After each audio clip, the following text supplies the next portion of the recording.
Good morning student. Hindi text book 12th class युवक भारती।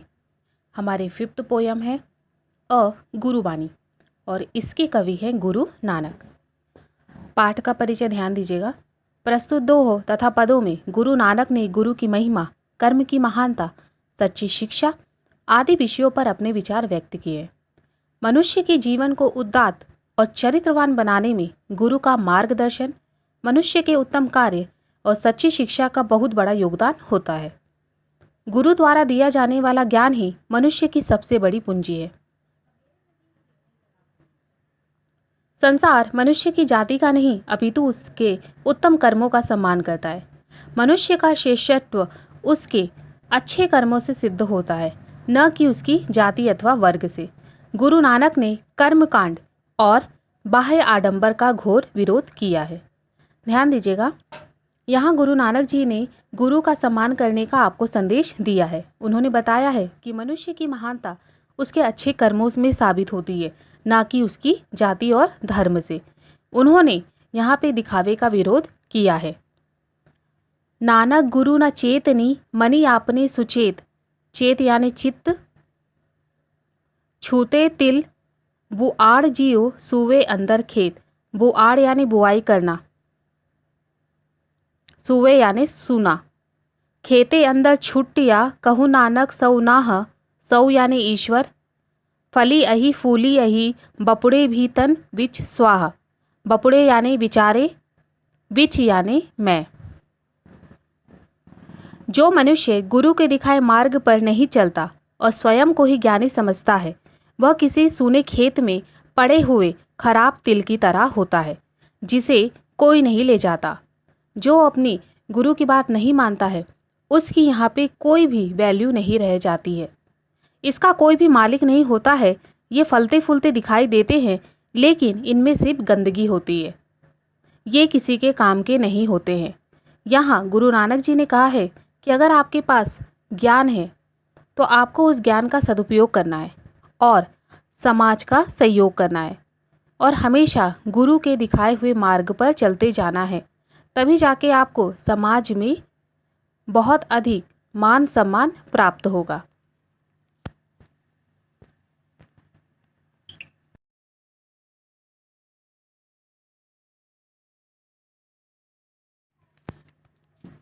जली मोह घसी मसी करी, मसी यानी स्याही। मति कागत करी सारू, कागत यानी कागज। भाई करलम करी चितु लेखारी, चितु यानी चित्त। गुरु पूछी लिखू बिचारी, लिखू नाम सालाह लिखू, लिखू अंत ना पारा वार। यहाँ नानक जी कहते हैं, मोह को जल में घिसकर स्याही बनाओ, बुद्धि को कागज बना लो और प्रेम भाव की कलम बनाओ। चित्त को लेखक बनाओ और गुरु से पूछकर प्रभु के नाम की महिमा लिखो। और यह भी लिखो कि ईश्वर की महिमा का ना अंत है और ना ही सीमा। यहाँ नानक जी सरल शब्दों में कहना चाहते हैं कि जो मोह है उसको पानी में मिलाकर स्याही बनाना है और उससे कागज पर ईश्वर की महिमा को लिखना है। ईश्वर की वह महिमा जिसका ना कि कोई अंत है और ना ही उसकी कोई सीमा है। मन रे अहिनिसी हरि गुण सारी, अहिनिसी यानी दिन रात। जिन खीनु पलु नामू न बिसरे, ते जन विरले संसारी। ज्योति ज्योति मिलाइए सुरति सुरति संजोगु, हिंसा हऊ में गतु गए नाही सहसा सोगु। गुरु मुख जिसु हार मनी, बसे तिसु मेले गुरु संजोग। ध्यान दीजिएगा, यहाँ गुरु नानक जी कहते हैं, हे मन, तू दिन रात ध्यान लगाकर ईश्वर का भजन कर। संसार में ऐसे लोग बड़े विरल होते हैं जो ईश्वर का नाम कभी नहीं भूलते। बहुत सारे लोग ऐसे होते हैं जो हर समय सिर्फ ईश्वर को याद करते हैं। अपनी आत्मा की ज्योति को उस परमात्मा की ज्योति से मिला दो और फिर उनसे प्रेम करने का तुम्हें अवसर मिल जाएगा। जिसके मन में हिंसा अहंकार नहीं खत्म हुआ, उसे ईश्वर के दर्शन नहीं होते हैं। अगर हमारे मन से हिंसा और जो अहंकार है, घमंड, वो खत्म नहीं होता है तो हम ईश्वर के ना दर्शन कर पाते हैं, ना उन्हें उनके दर्शन पा पाते हैं। जिसने अपने हृदय में ईश्वर के नाम की माला पहन ली है उसे ही प्रभु के दर्शन होते हैं। जिसने सिर्फ और सिर्फ ईश्वर से मन लगा लिया है उसे प्रभु के दर्शन यहाँ पे हो जाते हैं।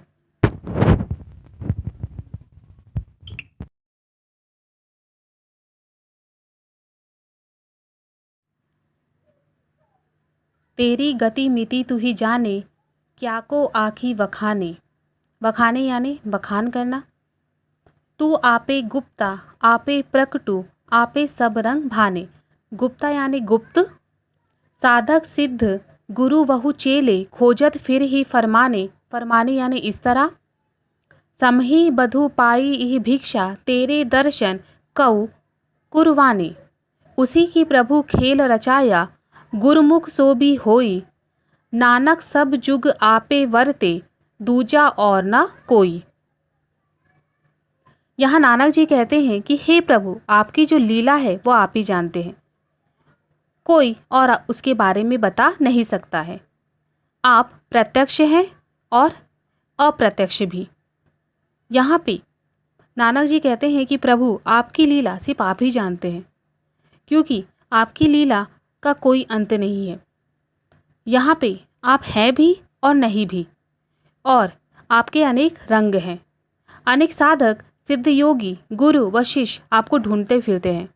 यहाँ पे जो बहुत सिद्ध पुरुष हैं, जो गुरु हैं, जो शिष्य हैं, वे भी आपको ढूंढते रहते हैं। जिसने भी सच्चे मन से ईश्वर का नाम याद किया है उसे तुरंत ईश्वर के दर्शन हो जाते हैं। यह संसार उसी ईश्वर का रचाया हुआ खेल है, जिसे केवल गुरुमुख ही समझ सकता है। यह जो संसार बनाया गया है वो आपकी लीला से ही बनाया गया है। हर युग में प्रभु आप ही हैं और इस संसार में कोई नहीं है। चाहे जितने भी युग आएंगे, जितने युग भी जाएंगे, हर युग में सिर्फ केवल प्रभु आप ही हैं। आप ही की महिमा का यहाँ पे गुणगान किया जाएगा।